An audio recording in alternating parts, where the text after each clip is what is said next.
morning, everyone. This is Steve again. Welcome to this edition of Monday Morning Musing, where we are continuing on just into the introduction of organic and house church myths.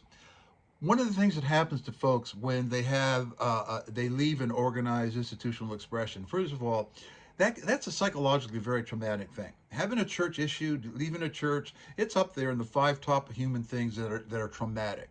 Death of a loved one, a divorce, and a church split or a church departure, because you've built a lot of social networks. Your friends are there, they don't understand you, you don't understand them, and it just can really go bad very quickly with a lot of pain. So it's very normal if you make that kind of church, it comes a change. It comes with a cost, and one of the things that almost universally happens, just because we're human, is we critique the thing from which we have departed. It's like in a divorce. You used to love that person one time, and there were things about that person that you loved. But at the divorce, all it is every defect, everything you don't like about that person. It's the same thing when you leave an institutional church.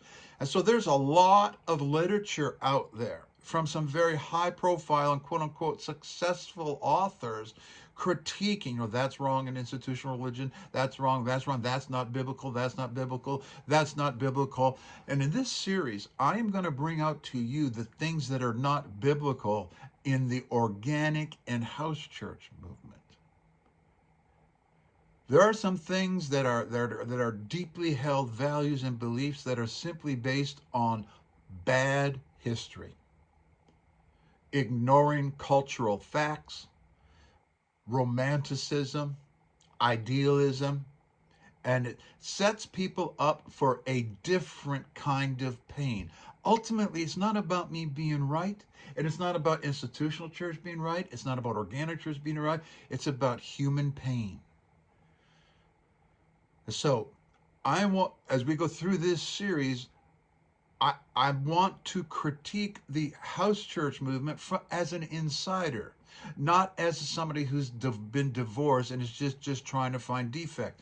I'm trying to be fair. Listen, if it's okay to critique the failures and the weaknesses and the lacks in an institutional church and write books about it, well, let's do. How about ourselves? Let's talk about the organic and house church movement. It has all kinds of issues.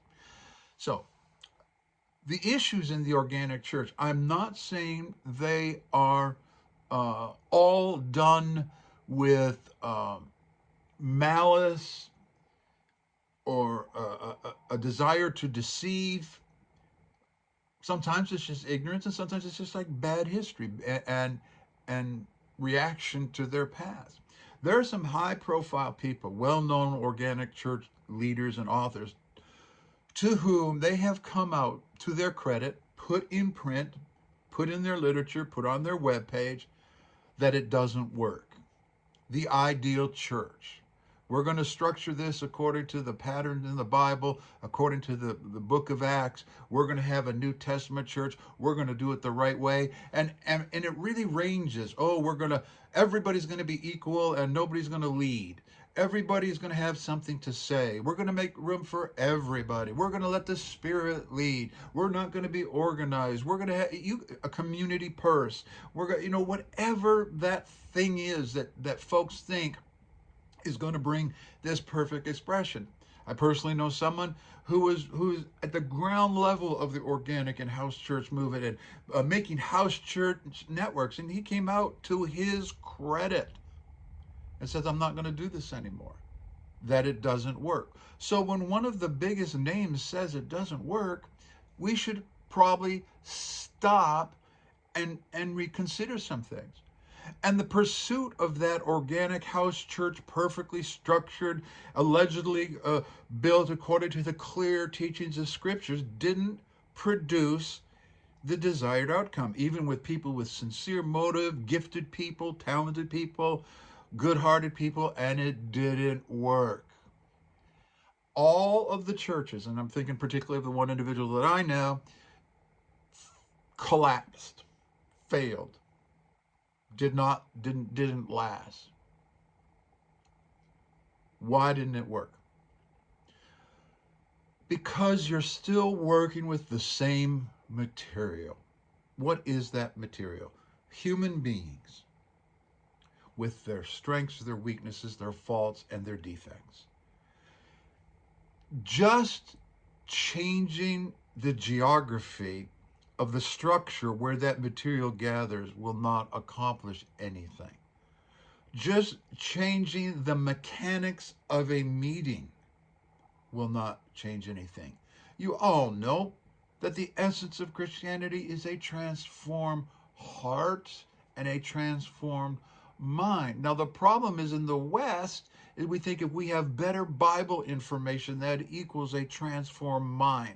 No, what happens is you have people sitting in a house or a living room or a coffee bar or wherever that small group is meeting who are still bringing the same mindsets, the same untransformed heart, the same unresolved issues, the same wounding that they had in the institution to a smaller venue.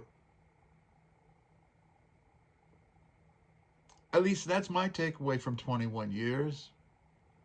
If you don't deal with the core issues at a human level, at an emotional level, a psychological level, the problem is with Bible heads, I'll put it that way, myself being a Bible head, given my life to studying the scriptures, 50 years, we think that if we have a better set of information that we're making some great sort of spiritual progress. We're not making spiritual progress. We've just swapped one mousetrap for another mousetrap. It's still a mousetrap.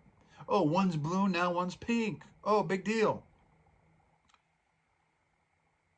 And ultimately, if we don't address core issues, it doesn't matter where you meet, it doesn't matter what you sing, it doesn't matter who's sharing in a meeting, it doesn't matter if there's apostles and prophets are there. It doesn't matter. My charismatic friends all over the place. Oh, we need apostles and prophets need to arise. How convenient for everybody who thinks they're apostle and a prophet that the future of the church is dependent upon your significance. I'm going to tell you, I'm telling you now, been there, done that, the whole apostolic prophetic thing, done it, doesn't work. One of the other issues that we're going to talk about in this series that is uh, uh, basic to the fabric of organic and house church type thinking, and that is, and I've mentioned a couple times, either ill-informed, incomplete, naive, or absolutely false representations of history. We're going to talk about that. Also ignored are the difference in culture, worldview, cosmology, economics, social relationships, politics in their world being first century Judaism and Christianity, just not considered, not even taught. 21 years, I never heard anybody actually teach what was really going on in a house in first century Rome or first century Antioch or first century Jerusalem. We're going to talk about that. And by the way, they weren't reading a Bible. So it wasn't like a home study in a Bible study in a living room. That's not it. So we are going to even how did first century Jews approach the scriptures? How did Jesus approach the scriptures? Why do we assume the way that we do it is the way they did it 2,000 years ago? I mean, it's a backwards thinking. You cannot take Western values and just jam it into the scriptures. So we are going to share about some of these myths that sustain the organic church. It's always easy to point out the defects in others, and I hope the fact that I have experience in both universes that I can be at least attempt to be fair and objective. And the last thing for today, I know I'm going a little long. The time frame that I'm going to be discussing is from the time frame of Christ and the apostles to the mid to late second century and touching leading up to Constantine first. My emphasis is going to be in that first and early second century era. That's where I'm getting my data from. There's going to be an occasional excursion into mid third and, pre-Constantinian stuff. And I also want to admit up front that the data from that time period is very limited, but there is data, facts. It's not Steve Crosby opinion, not your opinion, not some home church superstar's opinion. Facts. There are facts, and there are associative facts that we can make pretty solid and valid judgments and applications from the limited data. Just because somebody in the first century decided to be a Christ follower did not mean that they instantly stopped being a human being in their time and place. They all of a sudden they didn't become a Christian from 1954 Omaha with a worldview and cosmology of an American.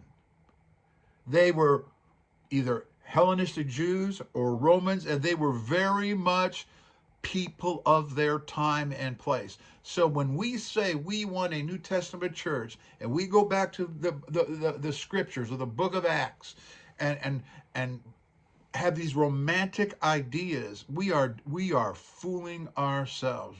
We need to understand who these folks really were, how they thought, how they met, their value systems, their beliefs, what they think about time, everything.